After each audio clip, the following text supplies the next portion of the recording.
एक व्यक्ति था, उसके 3 मित्र थे। एक मित्र ऐसा था जो सदैव साथ देता था, एक पल एक क्षण के लिए भी वो उससे बिछड़ता नहीं था। दूसरा मित्र ऐसा था जो सुबह शाम मिलता, और तीसरा मित्र ऐसा था जो बहुत दिनों में जब तब मिलता। एक दिन कुछ ऐसा हुआ कि उस व्यक्ति को अदालत में जाना था और किसी कार्यवश साथ में किसी को गवाह बनाकर साथ ले जाना था।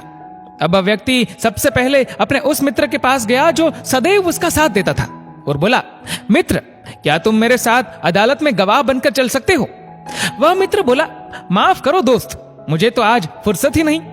उस व्यक्ति ने सोचा कि यह मित्र मेरा हमेशा साथ देता था, आज मुसीबत के समय पर इसने मुझे साथ चलने से इनकार कर दिया। अब दूसरे मित्र की मुझे क्या आशा है? फिर भी हिम्मत रखकर दूसरे मित्र के पास गया जो सुबह शाम मिलता था, और उसे भी पहले मित्र की ही तरह अपनी समस्या सुनाई। दूसरे मित्र ने कहा कि मेरी एक शर्त है कि मैं सिर्फ अदालत के दरवाजे तक साथ जाऊंगा, अंदर तक नहीं। वह व्यक्ति बोला कि बाहर के लिए तो मैं ही बहुत हूं, मुझे तो अंदर के लिए गवाह चाहिए। फिर वह थक हार कर अपने तीसरे मित्र के पास गया जो बहुत दिनों में मिलता था, और अपनी समस्या सुनाई। तीसरा मित्र उसकी समस्या सुनकर तुरंत उसके साथ चल दिया। अब आप सोच रहे होंगे कि वो तीसरा मित्र जो कभी कभार ही उस व्यक्ति से मिलता था, एक बार में ही साथ चलने के लिए तैयार हो गया। वो कौन है? तो चलिए हम आपको बताते हैं कि वास्तव में वो 3 मित्र कौन है। जैसे हमने 3 मित्रों की बात सुनी, वैसे ही हर व्यक्ति के 3 मित्र होते हैं। सबसे पहला मित्र है हमारा अपना शरीर। हम जहां भी जाएंगे, शरीर रूपी पहला मित्र हमारे साथ चलता है, एक पल एक क्षण भी हमसे दूर नहीं होता। दूसरा मित्र है शरीर के संबंधी, जैसे माता पिता, भाई बहन, मामा, चाचा इत्यादि, जिनके साथ रहते हैं, जो सुबह दोपहर शाम मिलते हैं। और तीसरा मित्र है हमारे कर्म, जो सदा ही साथ जाते हैं। अब आप सोचिए कि आत्मा जब शरीर छोड़कर धर्मराज की अदालत में जाती है, उस समय शरीर रूपी पहला मित्र एक कदम भी आगे चलकर साथ नहीं देता, जैसे कि उस पहले मित्र ने साथ नहीं दिया।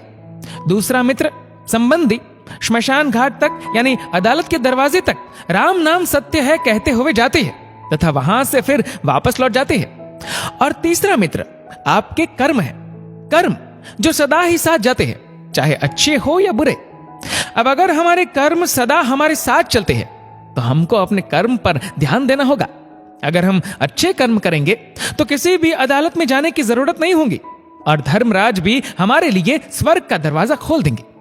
रामचरितमानस की पंक्तियां है कि काहू न को सुख दुख कर दाता, निज कृत कर्म भोग सबू भ्राता।